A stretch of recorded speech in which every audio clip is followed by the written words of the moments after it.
60대에 맞이한 첫날 밤 얘기를 한다는 건 누군가에겐 웃음거리일지도 모르겠지만 저에게 있어선 가장 진심인 밤이었습니다. 너무 늦게 깨달았어요. 사랑이란 것이 마음뿐만 아니라 손끝과 다리로도 느낄 수 있다는 것을요. 저로선 쉽진 않지만 제 얘기를 들려드릴게요. 저는 올해 68, 심연주라고 합니다. 38년 동안 중학교 국어교사로 살아오면서 참 많은 아이들을 가르쳤습니다.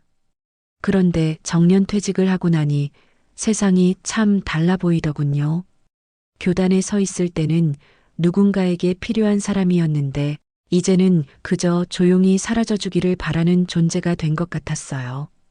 아들 내외와 함께 사는 집에서 저는 점점 구석으로 밀려났습니다. 며느리 지영이는 말은 안 해도 표정으로 다 말해요. 내 책들, 내 물건들이 거슬린다는 듯이 말이죠.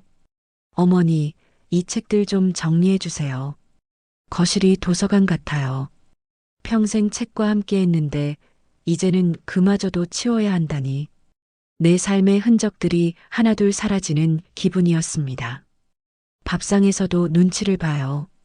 국물 소리 내지 않고 반찬 많이 집지 않고 말도 적게 하고 점점 내 존재가 희미해져가는 느낌이었죠. 교실에선 목소리 높여 시를 읽어주던 제가 이제는 숨소리마저 죄스러워졌어요. 텔레비전 소리도 줄이고 전화 통화도 방문 닫고 했습니다. 어느 날은 며느리가 어머니, 오늘은 신경 쓰실 거 없어요. 저희끼리 먹을게요라고 말하더군요. 그 말이 가슴에 꽂혔습니다. 내가 이 집에서 그저 짐이구나 싶었어요. 좋아하던 독서마저 손에 잡히지 않았습니다. 책장 속 소설책들은 먼지만 쌓여갔죠. 창밖을 보며 시간을 죽이는 날들이 이어졌습니다. 이렇게 살다 조용히 사라지는 게 가족을 위한 길인가 하는 생각까지 들었어요. 그러던 어느 날 아들 민수가 지역 복지관 소식지를 가져왔습니다. 어머니, 여기 문예반도 있네요. 한번 가보시는 건 어때요? 처음엔 거절했어요. 또 다른 곳에서 눈치 볼 생각에 두려웠거든요. 하지만 집에 있는 것보다는 나을 것 같아 용기를 냈습니다. 첫 수업날 떨리는 마음으로 복지관 문을 열었어요. 생각보다 사람들은 친절했습니다. 모두 제 또래, 심지어 더 나이 드신 분들도 계셨죠. 1시간 수업이 끝나고 발걸음이 가벼워졌어요. 오랜만에 느껴보는 소속감이었습니다. 교실을 나서는데 복도에서 책장을 정리하는 남자와 부딪혔어요. 책들이 바닥에 흩어졌죠. 민망해서 고개를 들지 못했는데 낡은 가죽 장갑을 낀 손이 먼저 책을 집어 올렸습니다. 굵은 핏줄이 도드라진 손등, 오랜 세월 무언가를 나르며 단련된 손이었어요. 괜찮으세요? 그 사람의 목소리는 낮고 조용했습니다. 고개를 들어보니 나이 지긋한 남자였어요. 눈빛이 참 따뜻했습니다. 내가 책을 주우려 몸을 숙이자 그도 같이 몸을 숙였죠. 죄송합니다. 제가 길을 막았네요. 남자는 별다른 표정 없이 고개만 끄덕였어요. 그저 고개를 살짝 숙이고는 책들을 정리했죠. 뭔가 더 말을 걸고 싶었는데 그는 이미 등을 돌려 복도 끝으로 사라졌습니다. 집으로 돌아오는 길, 왜인지 그 사람의 손이 자꾸 떠올랐어요. 푸른 핏줄이 도드라진 손등, 낡은 가죽 장갑, 그리고 조용한 목소리. 오랜만에 다른 사람에게 마음이 움직이는 느낌이었습니다. 그날 밤 오랜만에 책장에서 시집 한 권을 꺼내 들었어요. 먼지를 털고 첫 페이지를 넘기는데 그 남자의 모습이 자꾸 떠올랐습니다. 내일도 그 사람을 볼 수 있을까? 다음 주 수업이 기다려졌어요. 이런 감정을 느낀 게 얼마만인지 제 나이에 이런 설렘이 다시 찾아올 줄은 몰랐습니다. 일주일 후 다시 복지관 문예반에 갔습니다. 이번엔 발걸음이 한결 가벼웠어요. 신기하게도 그 남자를 다시 볼지도 모른다는 생각에 아침부터 설레었거든요. 집을 나서며 거울을 한 번 더 보고 오랜만에 립스틱도 발랐습니다. 내 모습이 우습기도 했어요. 이 나이에 무슨 단장이람. 수업 시간 시를 낭독하면서도 자꾸 교실 밖을 힐끔거렸죠. 그 남자가 지나가지 않을까 하는 마음에. 선생님께서 연주님 집중하세요라고 말씀하셨을 때 얼굴이 화끈거렸습니다. 마치 학창 시절로 돌아간 듯 했어요. 수업이 끝나고 복도를 나서는데 그 남자가 책장을 정리하고 있었습니다. 여전히 낡은 가죽 장갑을 끼고 있더군요. 이번엔 용기를 내어 먼저 말을 걸었어요. 안녕하세요. 지난번에 부딪혀서 죄송했어요. 남자는 고개를 들었습니다. 깊게 파인 주름 사이로 맑은 눈빛이 느껴졌어요. 아, 그때 그분이시군요. 괜찮습니다. 목소리가 참 차분했습니다. 무슨 말을 더 해야 할지 몰라 서 있는데 그가 책장에서 먼지를 닦으며 말했어요. 책 냄새 참 좋지요. 그 말에 마음이 확 열렸습니다. 저도 모르게 웃음이 나왔어요. 네, 저도 그 냄새를 참 좋아해요. 38년 동안 국어교사였거든요. 남자의 표정이 밝아졌습니다. 아, 선생님이셨군요. 저는 배도철이라고 합니다. 우체국에서 일했어요. 우체국이라 그의 손을 다시 보게 됐습니다. 굵은 핏줄과 단단한 손마디, 이제 이해가 되더군요. 무거운 우편물 가방을 메쓸 그 손이 심연주라고 합니다. 정년 퇴직하고 이제 막 이곳에 나오기 시작했어요. 도철 씨는 천천히 책장을 닦으며 말했습니다. 저도 퇴직한 지 7년 됐습니다. 35년 동안 같은 동네를 돌았죠. 이제는 여기서 봉사하며 지냅니다. 그 말에 왠지 가슴이 따뜻해졌어요. 35년이란 세월을 한 직업에 바친 사람. 그것도 타인을 위해 걷고 또 걸었을 사람. 무언가 신뢰감이 느껴졌습니다. 혹시 커피 한 잔 어떠세요? 제 입에서 나온 말에 저도 놀랐어요. 이런 말을 언제 해봤나 싶었죠. 도철 씨는 잠시 망설이더니 고개를 끄덕였습니다. 좋습니다. 복지관 구내 매점에 앉아 커피를 마시는데 그의 손이 자꾸 눈에 들어왔어요. 장갑을 벗고 커피잔을 들고 있는 모습이 참 다정해 보였습니다. 말은 적었지만 눈빛으로 많은 이야기를 하는 사람 같았어요. 매일 이렇게 봉사하세요? 네, 화요일부터 금요일까지요. 움직이지 않으면 금방 늙어버릴 것 같아서요. 웃음기 없이 말하는데도 왠지 위트가 느껴졌습니다. 퇴직 후의 삶이 그에겐 또 다른 시작인 것 같았어요. 반면에 나는 그저 사라지기를 기다리는 존재 같았죠. 멋지네요. 저는 아직 제 자리를 못 찾은 것 같아요. 도철 씨는 고개를 끄덕였습니다. 시간이 걸립니다. 저도 처음엔 많이 헤맸어요. 우리는 1시간 넘게 앉아 있었습니다. 말은 많지 않았지만 묘하게 편안했어요. 집에 돌아가는 길 발걸음이 가벼웠습니다. 이상하게도 다음 복지관 수업이 기다려졌어요.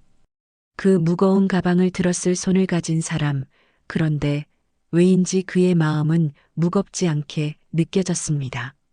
마치 오랫동안 닫혀있던 창문을 누군가 살짝 열어준 것 같았어요. 몇 주가 흘렀습니다.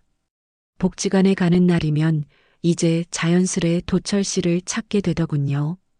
수업이 끝나면 함께 커피를 마시는 것도 어느새 우리의 작은 의식이 되었어요.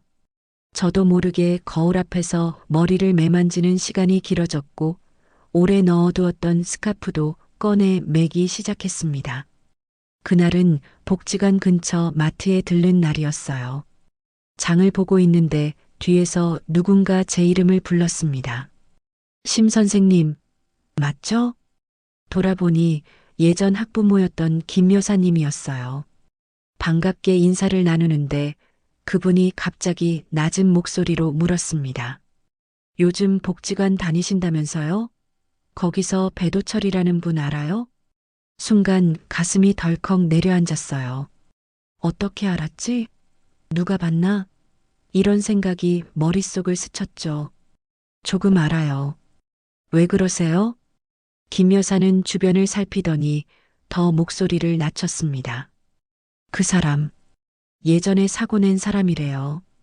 우리 동네 사람들 다 알아요. 김 여사의 말에 귀가 솔깃해졌습니다. 도철 씨는 항상 차분하고 조용한 분이었는데 무슨 사고였을까? 어떤 사고요?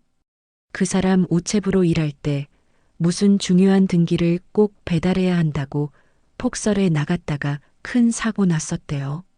노인네가 편지 하나 배달하려고 폭설에 넘어져서 큰일 날 뻔했다던데. 김 여사의 목소리가 점점 작아졌다가 다시 커졌어요. 그때 부인이 돌아가셨다던가 우체국에서도 문제됐었다는 얘기도 있고 아무튼 그 일 이후로 사람이 많이 변했다더라고요. 갑자기 가슴이 답답해졌습니다. 도철 씨의 조용한 눈빛, 항상 끼고 있던 낡은 가죽 장갑, 그리고 말수적은 모습이 다르게 보이기 시작했어요. 어쩌면 그건 깊은 상처의 흔적이었을까요? 자세한 건 저도 모르지만 그냥 조심하시라고요. 혼자 사는 여자분들한테 친절하게 대한다는 소문도 있고 집으로 돌아오는 길 머릿속이 복잡했습니다. 도철 씨와 나눴던 대화들이 자꾸 떠올랐어요. 한 번도 부인 얘기를 꺼낸 적이 없었죠. 자신의 과거에 대해서도 깊게 말한 적 없었고요. 그저 우체국에서 35년 일했다는 것, 그리고 지금은 봉사활동을 한다는 것 뿐이었습니다. 다음 날 복지관에 가는 발걸음이 무거웠어요. 평소라면 도철 씨에게 먼저 다가가 인사했을 텐데 이번엔 그러지 못했습니다. 그가 책장을 닫고 있는 모습이 보였지만 저는 고개를 숙이고 빠르게 교실로 들어갔어요. 수업 내내 집중할 수 없었습니다. 창밖으로 도철 씨가 정원 잡초를 뽑는 모습이 보였어요. 햇살 아래 고개 숙여 일하는 뒷모습이 왠지 쓸쓸해 보였습니다. 사람들의 말이 진실일까? 아니면 그저 뒷담화일 뿐일까? 수업이 끝나고 도철 씨가 복도에서 기다리고 있었어요. 평소처럼 미소를 지으며 다가왔습니다. 오늘도 커피 한 잔 어떠세요? 순간 가슴이 철렁했어요.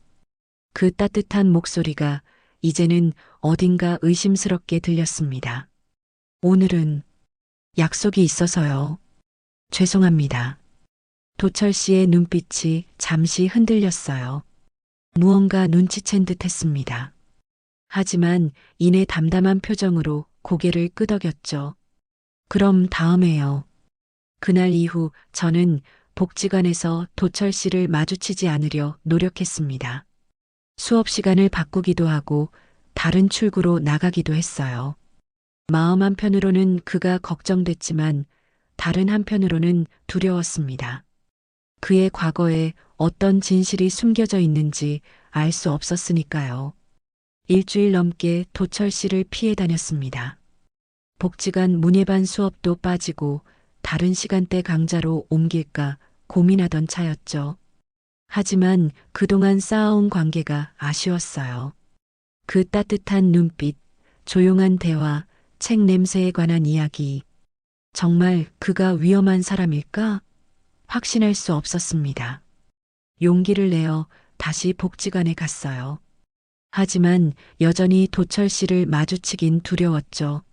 수업 시작 30분 전에 도착해서 서둘러 교실로 향했습니다. 복도를 지나는데 발걸음이 멈췄어요. 게시판에 노란색으로 바른 신문 스크랩들이 보였거든요. 로컬 히로즈 마이너스 지역 영웅들 코너였습니다. 호기심에 가까이 다가가 보니 7년 전 기사들이 모여 있었어요. 그중 하나가 눈에 들어왔습니다. 눈보라 속 4시간 걸어 편지 전한 집배원, 쓰러진 자리에서 구조돼, 사진 속 병원 침대에 누워있는 사람은 도철 씨였어요. 심장이 빠르게 뛰기 시작했습니다. 기사를 읽어 내려갔죠.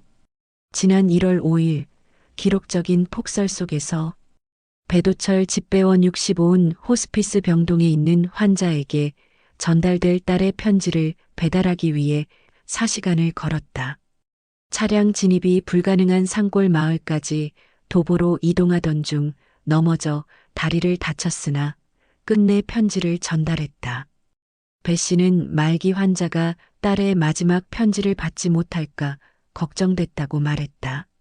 손이 떨렸습니다. 옆에 붙은 다른 기사도 읽었어요. 당시 가족과의 저녁 약속 놓치고 부인 뇌출혈로 사망. 자책 속 봉사 이어가. 배도철 집배원이 임무 수행 중 쓰러진 그날 밤 그의 부인 최정숙 씨 63는 남편을 기다리다 갑작스러운 뇌출혈로 쓰러졌다. 병원으로 이송됐으나 결국 사망했다. 배 씨는 아내가 걱정하지 않게 일찍 퇴근하겠다고 약속했는데 라며 말을 잇지 못했다. 우체국에서는 그의 헌신적인 업무 자세를 칭찬했으나 배 씨는 스스로를 책망하며 정년 후 봉사활동을 통해 속죄하는 삶을 살겠다고 밝혔다. 눈물이 흘렀습니다. 이제야 이해가 됐어요. 도철 씨의 슬픈 눈빛, 항상 끼고 있던 낡은 가죽 장갑, 말수 적은 모습, 그건 죄책감과 슬픔의 무게였던 거죠. 그때 뒤에서 누군가 다가오는 기척이 느껴졌어요. 돌아보니 도철 씨였습니다. 그의 손에는 먼지떨이가 들려 있었어요. 눈이 마주쳤고 그는 제가 무엇을 보고 있었는지 알아챘나 봅니다. 잠시 굳어있더니 고개를 돌렸어요. 죄송합니다. 그 말 한마디에 제 마음이 무너졌습니다. 무엇이 죄송하다는 걸까요? 자신의 과거? 아니면 그 과거가 알려진 거? 아니에요, 도철 씨. 제가. 그는 먼지떨이로 게시판을 정리하며 말했습니다. 오래된 이야기예요. 이런 걸 붙여두다니. 불편하셨겠네요. 손을 뻗어 그의 팔을 잡았어요. 아니에요. 오해했어요. 사람들 말만 듣고. 도철 씨는 쓸쓸하게 미소 지었습니다. 괜찮습니다. 다들 그럴 수 있죠. 갑자기 그 모든 시간이 아까웠어요. 도철 씨를 피하며 보낸 시간들, 의심했던 순간들. 그는 책임감이라는 이름으로 살아온 사람이었는데 제가 그를 오해했던 거죠. 도철 씨, 커피 한 잔 어떠세요? 처음으로 제가 그에게 했던 말을 다시 건넸습니다. 잠시 망설이던 그가 고개를 끄덕였어요. 그날 먼지 쌓인 오래된 신문 스크랩을 통해 진실을 보았습니다. 그리고 깨달았어요. 때로는 가장 아픈 상처가 가장 깊은 책임감에서 비롯된다는 것을. 그날 이후로 도철 씨와 저는 다시 가까워졌습니다. 아니, 이전보다 더 깊은 이해 속에서 만나게 됐다고 해야 할까요? 그의 이야기를 알게 된 후 그 조용한 모습 속에 담긴 아픔이 느껴졌어요. 가끔 멍하니 창밖을 바라볼 때 그 눈빛 속에 담긴 그리움도 이해할 수 있었죠. 매일 밤 침대에 누워 그의 손을 떠올렸습니다. 35년 동안 비와 눈, 햇빛 아래 편지를 나르던 손. 마지막 순간까지 책임을 다했던 손. 그 손에 씌워진 낡은 가죽 장갑은 마치 그의 지난 시간을 품고 있는 것 같았어요. 문득 생각이 떠올랐습니다.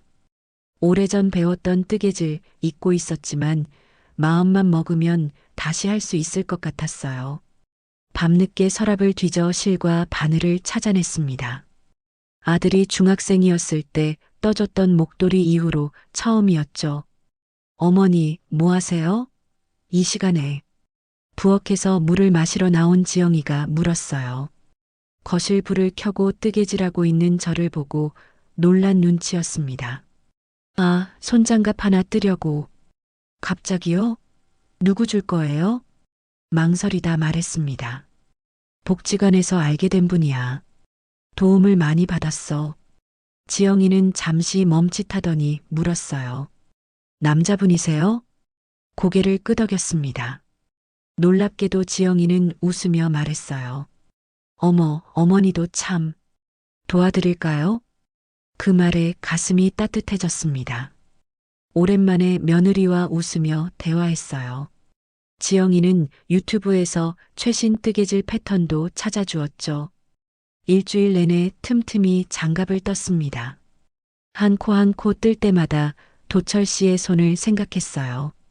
추운 날 꽁꽁 얼었을 손, 무거운 가방을 들어 굳은 살이 박힌 손. 드디어 장갑이 완성됐습니다. 짙은 남색의 손목 부분은 조금 두껍게 떠서 따뜻하게 만들었어요. 가죽 장갑처럼 오래가진 못하겠지만 내 마음은 담아냈다고 생각했습니다. 다음 날 평소보다 일찍 복지관에 도착했어요.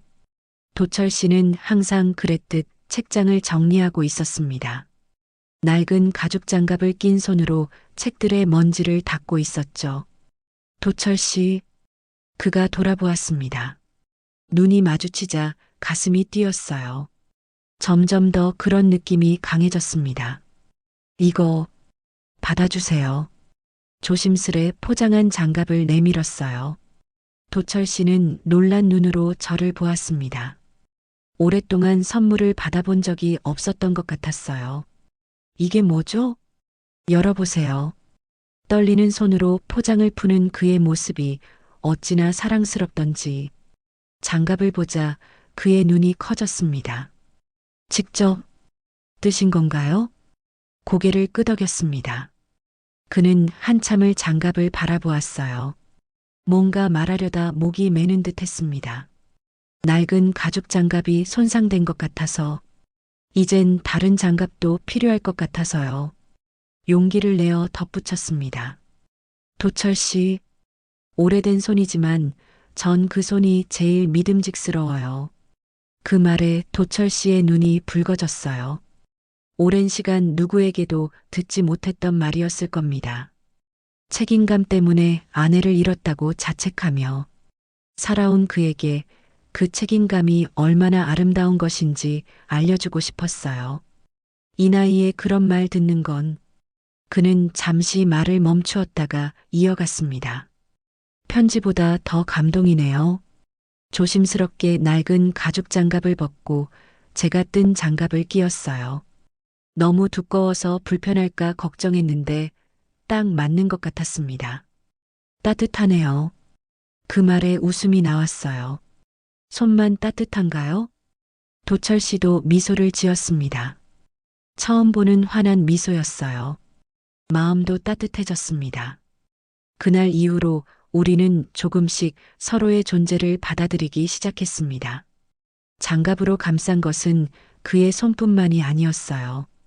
저의 외로움도 그의 아픔도 함께 감싸하는 것 같았습니다. 장갑을 선물한 후 도철 씨와 저는 더 자주 만나게 됐습니다.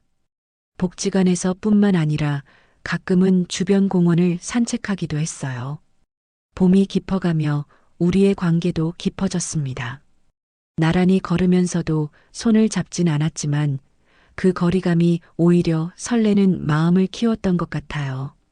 어느 날 도철 씨가 말했습니다. 이번 주 토요일 시간 괜찮으세요? 네, 괜찮아요. 무슨 일인가요?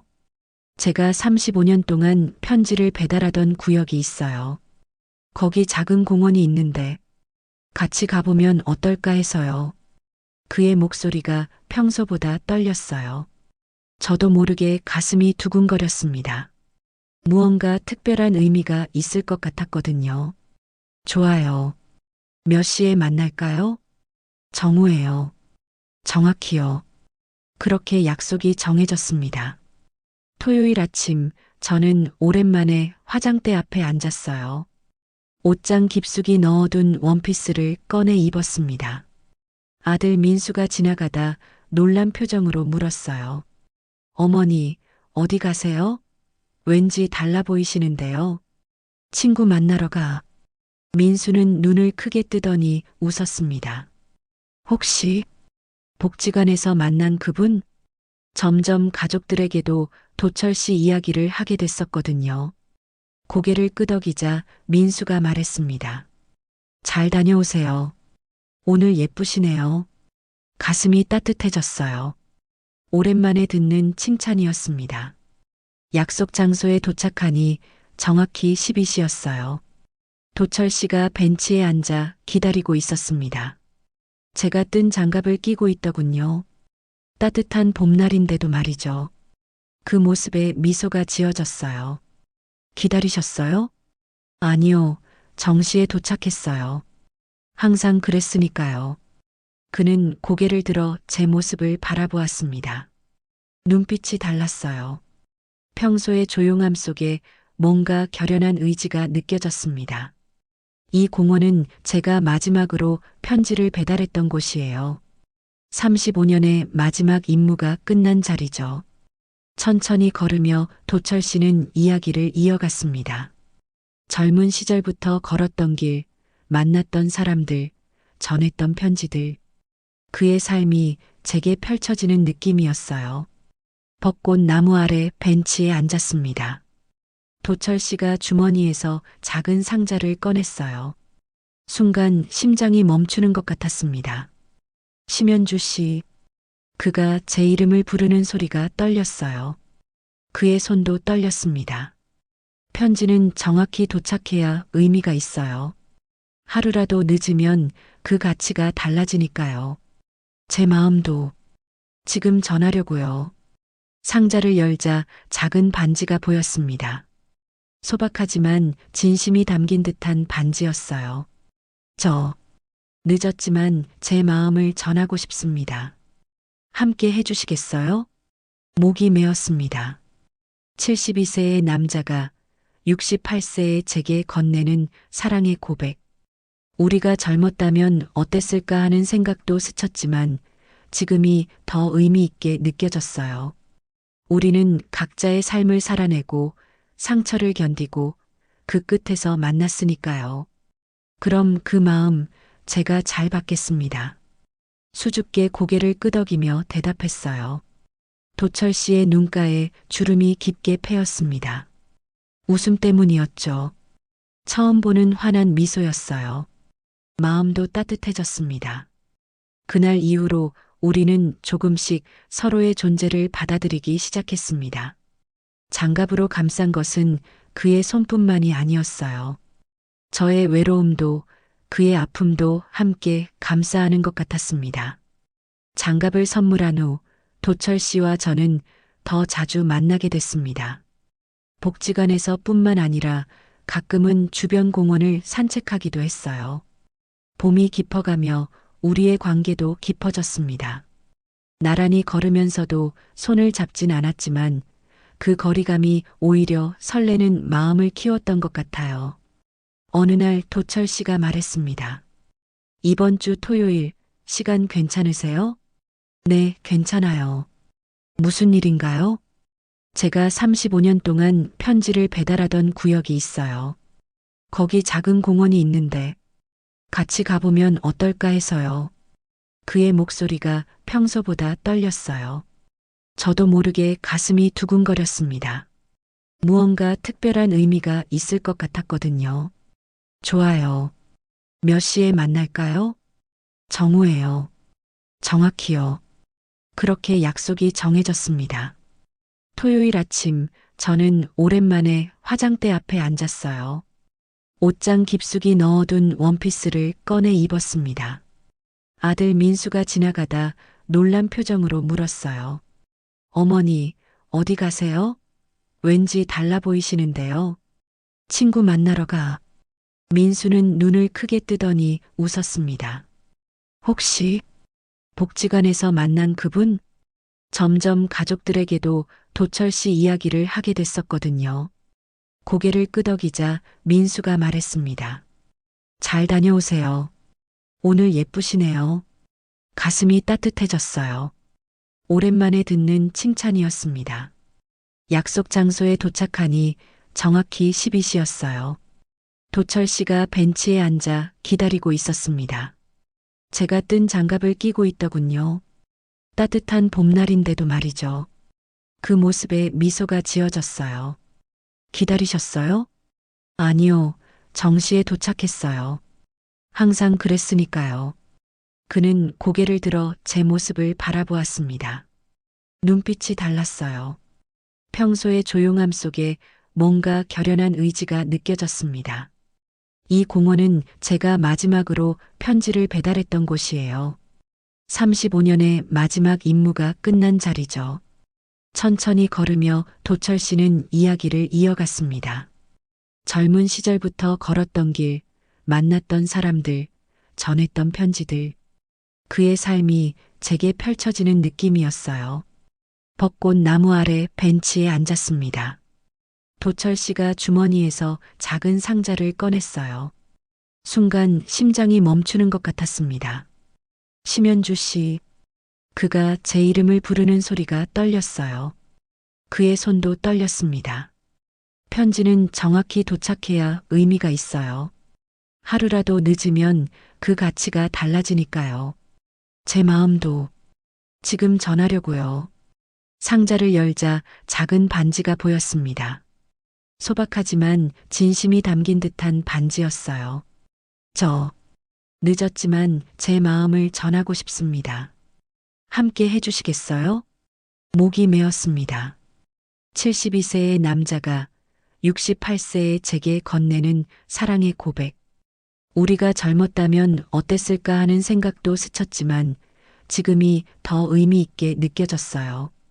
우리는 각자의 삶을 살아내고 상처를 견디고 그 끝에서 만났으니까요.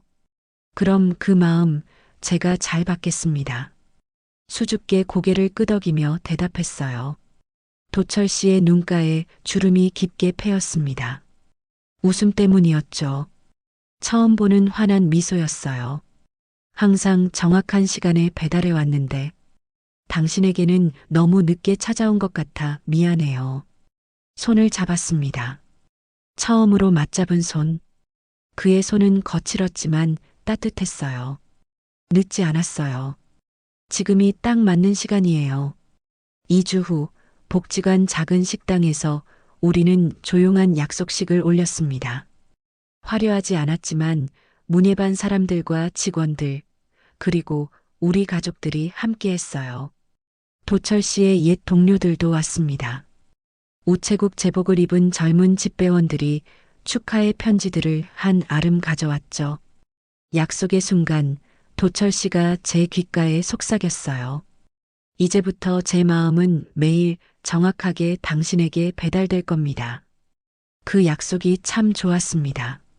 늦게 시작된 우리의 사랑이지만 앞으로의 하루하루가 소중하게 느껴졌어요. 약속식 후 아들 내외는 우리에게 깜짝 선물을 주었습니다. 작은 여행이었어요. 강원도 양양의 조용한 펜션을 예약해 놓았더군요. 처음엔 부끄러워 거절하려 했지만 민수가 귓속말로 했던 말이 마음에 남았습니다. 어머니, 행복할 자격이 있어요. 모든 걸 내려놓고 즐기세요. 그렇게 우리는 첫 여행을 떠났습니다.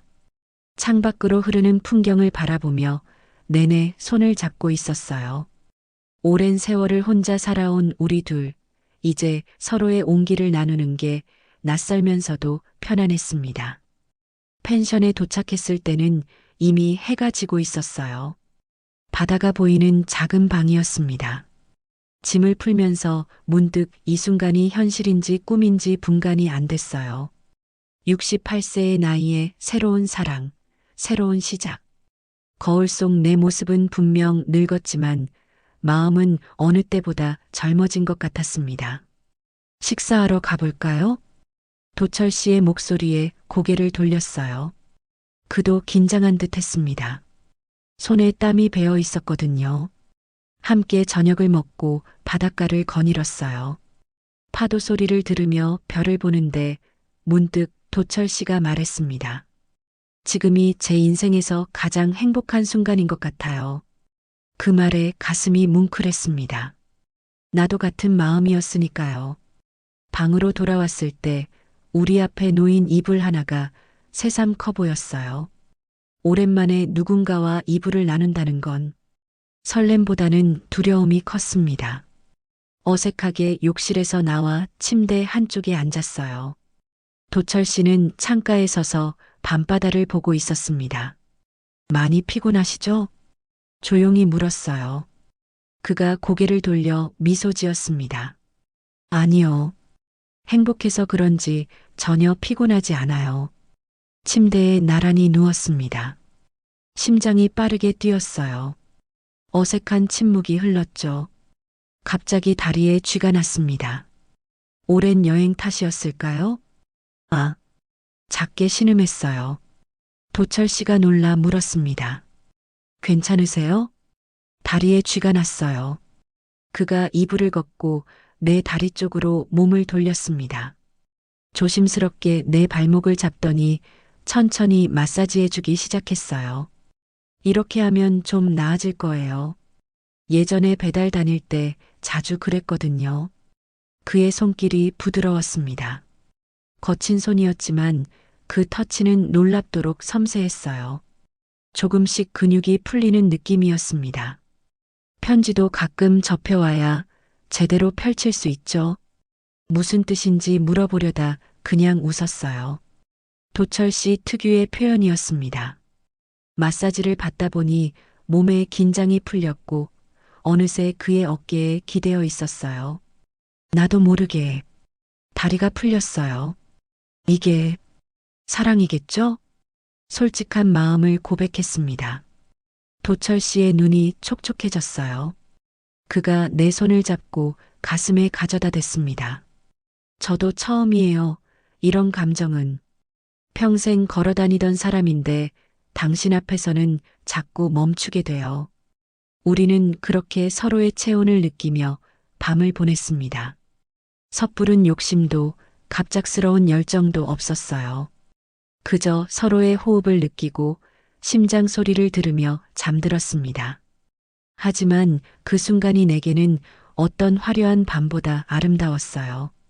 그날 밤 내 다리는 풀렸고 마음은 단단해졌습니다. 젊은 날의 사랑과는 다른 깊고 성숙한 사랑이었어요. 다음 날 아침 창문으로 들어오는 햇살 속에서 도철 씨의 얼굴을 바라보았습니다. 주름진 얼굴이었지만 내게는 세상에서 가장 아름다웠어요. 이 늦은 사랑이 우리에게 주어진 가장 커다란 선물이라는 생각이 들었습니다. 함께한 지 2년이 되던 가을, 도철 씨의 건강이 갑자기 나빠졌습니다. 평소 잘 걷던 사람이 갑자기 다리에 힘이 빠지고 숨이 가빠진다고 했어요. 병원에 갔더니 심장에 문제가 있다고 했습니다. 35년 동안 무거운 배달 가방을 메고 걸었던 세월이 그의 몸에 남긴 흔적이었을까요? 별거 아니에요. 금방 나을 거예요. 병원 침대에 누워서도 도철 씨는 저를 걱정시키지 않으려 애썼습니다. 하지만 의사 선생님은 당분간 입원 치료가 필요하다고 했어요. 저는 병원 근처 작은 원룸을 얻어 매일 그의 곁을 지켰습니다. 연주 씨, 집에 가서 쉬세요. 저 괜찮아요. 매일 같은 말을 했지만 저는 고개를 저었어요. 평생 혼자 살다가 만난 사랑, 이제 와서 혼자 둘 수 없었습니다. 아침이면 그의 머리를 빗겨주고 점심엔 병원 음식 대신 집에서 준비한 반찬을 가져갔어요. 밤이면 그의 손을 잡고 시를 읽어주었습니다. 오늘은 김남조 시인의 겨울 바다를 읽어드릴게요. 제가 교사로 있을 때 즐겨 가르치던 시였어요. 시를 읽는 내내 도철 씨는 눈을 감고 귀 기울였습니다. 때로는 미소 짓기도 하고 때로는 슬픈 표정을 짓기도 했죠. 아름다워요. 연주 씨의 목소리. 어느 날 시를 다 읽고 나자 도철 씨가 눈을 뜨며 말했습니다. 편지는 잊혀도 마음은 남죠. 당신이 그걸 가르쳐 줬어요. 그 말에 눈시울이 뜨거워졌어요. 저는 그의 손을 꼭 잡았습니다. 도철 씨, 빨리 나와서 함께 걸어요. 우리가 처음 만났던 복지관도 가고 약속했던 공원도 다시 가요. 그는 고개를 끄덕였습니다. 꼭 그럴게요. 약속이니까. 3개월의 입원 생활 끝에 도철 씨는 퇴원했습니다. 걸음이 예전보다 느려졌지만 그래도 당당했어요. 퇴원 첫날 도철 씨는 공원에 가고 싶다고 했습니다. 그가 반지를 건넸던 그 공원이요. 천천히 거닐다 벤치에 앉았습니다. 가을이 깊어가는 공원은 노란 은행잎으로 물들어 있었어요. 도철 씨는 제 손을 꼭 잡았습니다. 연주 씨, 병원에 있는 동안 많이 생각했어요. 내가 무슨 자격으로 이런 사랑을 받나? 너무 과분하다고요. 목소리가 떨렸습니다. 저는 그의 손을 더 단단히 잡았어요. 도철 씨, 사랑의 자격이 어디 있나요? 우리는 서로 필요했고 서로를 채워주고 있어요. 그는 미소 지었습니다. 그 미소가 얼마나 사랑스러웠는지 모릅니다. 연주 씨를 만난 건 제 인생 최고의 배달이었어요. 35년 걸었던 길보다 더 의미 있는 여정이었죠. 우리는 그렇게 공원 벤치에 오래 앉아 있었습니다. 해가 질 때까지요. 손을 맞잡고 간간히 대화를 나누며 때로는 그냥 침묵 속에서 서로의 존재를 느끼며요. 그날 이후로 도철 씨의 건강은 천천히 회복되었습니다. 우리는 이제 매일 아침 짧은 산책을 하고 점심엔 함께 요리를 하고 저녁엔 시를 읽는 시간을 가져요. 작은 일상이지만 내게는 가장 소중한 시간입니다. 60대에 맞이한 첫날 밤 그 사람의 손이 내 다리를 풀고 내 삶의 방향을 바꿔 놓았습니다. 그리고 지금도 여전히 그의 손길은 내 마음을 따뜻하게 데우고 있어요. 편지는 배달되면 내용을 읽고 잊혀지기 마련이지만 마음은 그렇지 않더군요. 그 마음은 계속해서 자라나고 깊어지고 단단해집니다. 오늘도 우리는 서로에게 마음을 배달하며 살아갑니다. 아침 인사 한마디, 따뜻한 눈빛, 손 한번 잡아주는 것. 그 모든 것이 우리가 서로에게 보내는 작은 편지입니다. 늦게 시작한 사랑이지만 이제 우리에겐 영원한 배달부와 수신인이라는 관계가 생겼습니다. 도철 씨의 표현을 빌리자면 우리의 마음은 오늘도 정시에 정확하게 서로에게 배달되고 있습니다.